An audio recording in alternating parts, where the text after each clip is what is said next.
سلام زخبركم تخاتلتنا خميس أنحكم مباركس نايزي ساعات زي زينا حجلكم متسألخو مجمّر تاجين رئيس زينا تاريخ زسرحت هجراويت كانتا موروكو أنصار هجراويت كانتا خاص أجري إيرتراخت كتميع كفاءة روسيا كمنا كلنيو بريزيدنت زيلنسكي إثيوبيا متقعد سبع ألبون نفرتي لعلى ثلاثة سلامين سبات قتلوا بمنستر قدات وتأي أتو عثمان صالح استمرها على الوحي منجست إيرترا أب نيويورك حبرات منجستات أمريكا زكان عزلو وعلى حبرات هجرات يستفعلوا أبغانا روسيا فاغنرز خون سلفا أو واحدهم تباهلهم تخصيصهم زبلو زيناتات حزنا متيناكم لنا سناي مكتستال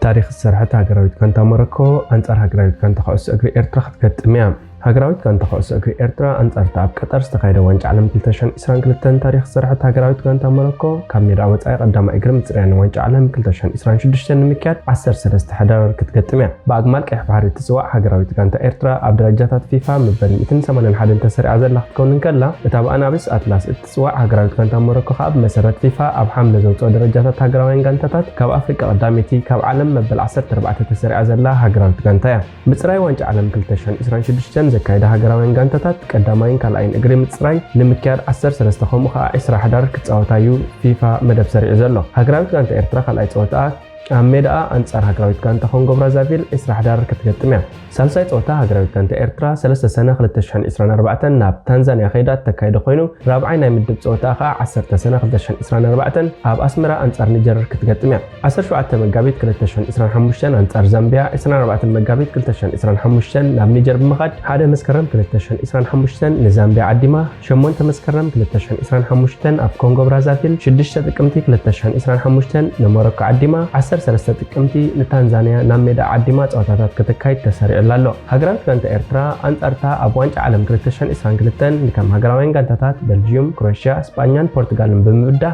نافرق فጻሜ ዝበጽሐት هجراويت كانتا موروكو تكايدو صوتا اتزحيل صوتا خوينو ازيو كبدا خم زخل باقو تገሚትሎ نخم بعل اشرف حكيمي ياسين باونو صفان امرابات حكيم زيچن يوسف النصرن زحقفت هجراويت كانتا موروكو نتن إيرترا نيجر كونغو برازافيلن زامبيان حقف زلو مدب 5 بقليلو قداميت بمخان سغيرا ناب زقصل مصاري كتحلف كم تخلي زغمت إيرترا ام مجمرت عمتات ناصنت بناي تحت ادمه تصاوتي ناب هجرات سكاندينيفيان بمخاد نعبيت هجراوين كانتات بمسعر اب عالم كتفلط كيلا نيرا اب قرب عمتات جن هجراويت كانتا إيرترا ازز بحالو صيت كتمزغب ايترايتن هجراويت كانتا إيرترا اب زحلفه مصراي وانج عالمن وانج افريقان كتنسحب صنيحه ابز تمديبو زلو مصراي وانج عالمون كتساتف ديا اي كتساتفن كسات حجي استفلط ነገር የለን ካብ ሃገራት አፍሪካ ነታ አሜሪካ ሜክሲኮን ካናዳን በሓባር ዘንግዶ ዋንጫ ዓለም 2026 16 ሃገራውያን ጋንታታት ተንከሳተፋ ካብዘን ኣብ 9 ምድብ ተሰሪዐን ዘለዋ ሃገራውያን ጋንታታት አፍሪካ ካብ ነፍስ ወከፍ ምድብ ቀዳሚት ኮይነን ካብ ተዓወታት 9 ሃገራውያን ጋንታታት ዝበዝሕ ነጥብን ጸብለልታ ሽቶን ዘለወን 4 ሃገራውያን ጋንታታት ካብ በቀጥታ ናብ ዋንጫ ዓለም ክሰግራን ከለዋ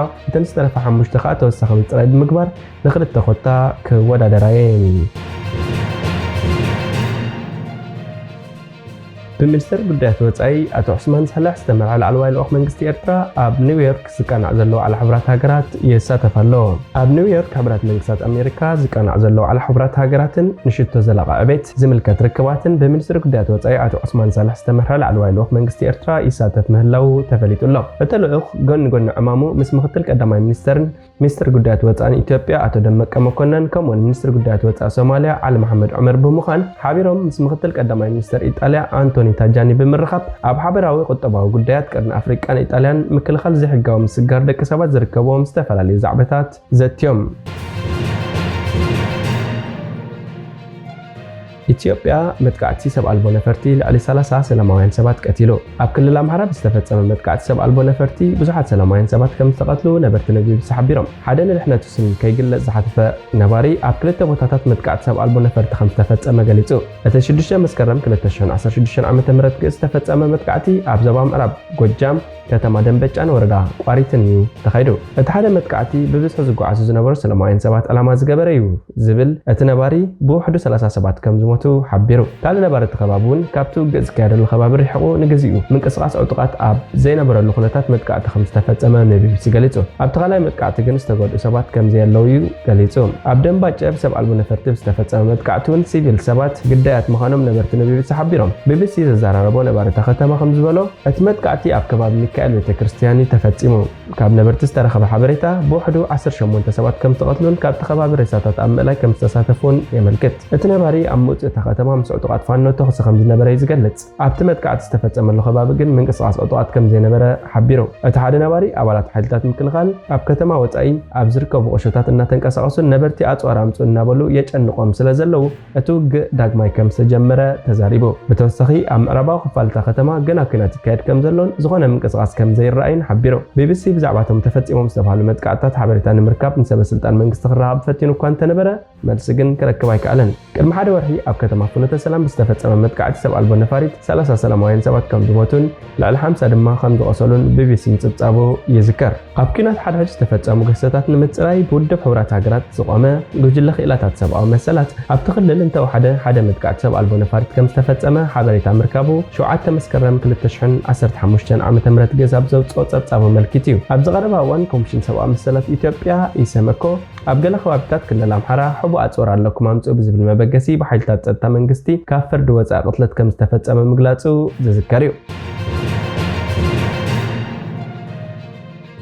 ክፍኣት ሩስያ ክእመን ኣይክእልን እዩ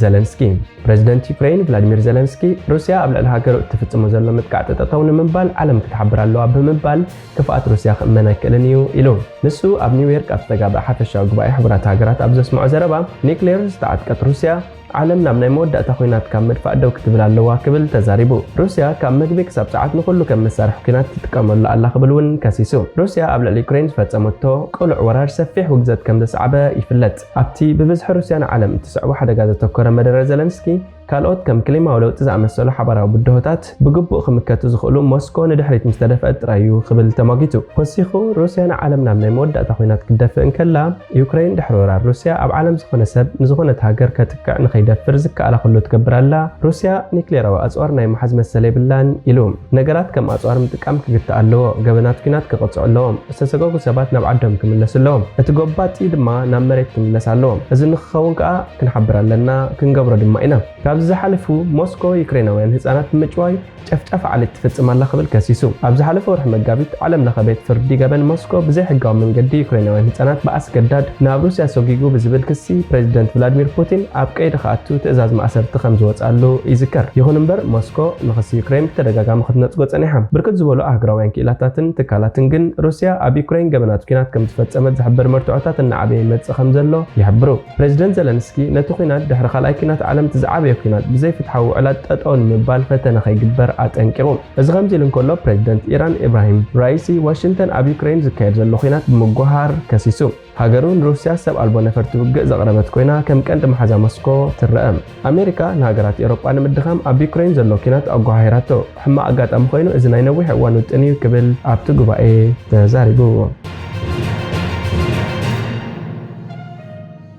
ኣብ ጋና ንሩስያዊ ቫግነር ዝኸውን ሰልፊ ኣዋሃይዶም ተባሂሎም ተኸሲሶም ኣብ ጋና ንጉጅለ ዕሱባት ሩስያ ቫግነር ሰልፊ ኣዋሃይዶም ዝተባሃሉ ውልቀ ሰባት ክስ ቀሪቡሎም ፖሊስ ነቲ ቅድሚ ሕደት ሰሙናት ዝተዳለወ ሰልፊ መሪሖም ዝበለዎም 5 ሰባት ክስ ከም ዘቕረበ ኣረጋጊጹ እቲ ኣብ ደቡባዊ ምዕራብ ጋና ኣብ ትርከብ ግዝኣት ታክዋርዲ ውሕዳት ሰባት ዝተሳተፍዎ ሰልፊ ቅድሚ ሞት መራሒ ቫግነር የቪገኒ ፕሪጎዚን ብሓደጋ ነፋሪት 10 መዓልታት ኣቢሉ ዝተኻየደ እዩ ኣብቲ ሰልፊ ዝሳተፉ ዝነበሩ ሰባት ኣርማ ናይ ቫግነር ክራይ ቡድን ተኸዲኖም ባንዴራ ሩስያ ከም ዘንቀሳቐሱ ናይ ዓይኒ መሰኻኽር ንቢቢሲ ሓቢሮም ኣብ ዝሓለፈ ዓመታት ቫግነር ኣብ ሓያሎ ሃገራት ኣፍሪቃ ማለት ኣብ ሪፓብሊክ ማእከላይ ኣፍሪቃ ሊብያን ማሊን ሓያል ህላወ ኣለዎ ኣብ ጋና ነቲ ሰልፊ ኣዳልዮም ተባሂሎም ዝተጠርጠሩ ሰባት ኣብ ዝቕፅሉ ሰሙናት ናብ ቤት ፍርዲ ክቐርቡ ምዃኖም እኳ እንተተገልጸ ብዛዕባ ትሕዝቶ እቲ ኣብ ልዕሎም ዝቐረበ ክሲ ግን ክሳብ ሕጂ ዝተባህለ ነገር የለን ኣብ ዝሓለፈ ወርሒ ነሓሰ እቲ ንመርሒ ጉጅለ ዕሱባት ሩስያ ቫግነር የቪገኒ ፕሪጎዚን ፃዕነት ነፋሪት ከም ዝወደቐት يذكر اتبقى محازا بريزيدنت روسيا فلاديمير بوتين زخنا بريغوزين زمرح كراي وتحدر كوبانياون ابتي اب يوكرين استخالي خنات ابي تراتا تصاوتيوم سمزي افيشن روسيا اتا امبراير ليغاسي كاب موسكو ناب سنت بيترسبرغ بر كم زنبرت يفلطو نيرم اتوم سبسلطان اتا نفاريت اب سمين موسكو اب زركب زوبا سيفر كم زودقات ارغاغيصوم مس فاغنرز تاساسر ناي تيليجرام ገጽ ግሬይዞን ግን እታ ጀት በኃይልታት ሩስያ ከም ዝተተኮሰት ጸብጺቡ እዚ ኣብጋና ምስተፈጸመ ድሕሪ 10 መዓልታት እዩ ውሕዳት ሰልፈኛታት ደገፎም ከርእዩ ዝወጹ እምበርከስ ዝኸበርኩም ተኸታተልትና ናይዚ ሰዓት እዚ ዜና መሰናዶና ኣብዚ ፍጸም ሓደሽቲ ዜናታት ንምክትታል ሰብስክራይብ ሼር ላይክ ምግባር ኣይትረስዑ ኢኹም ሰላም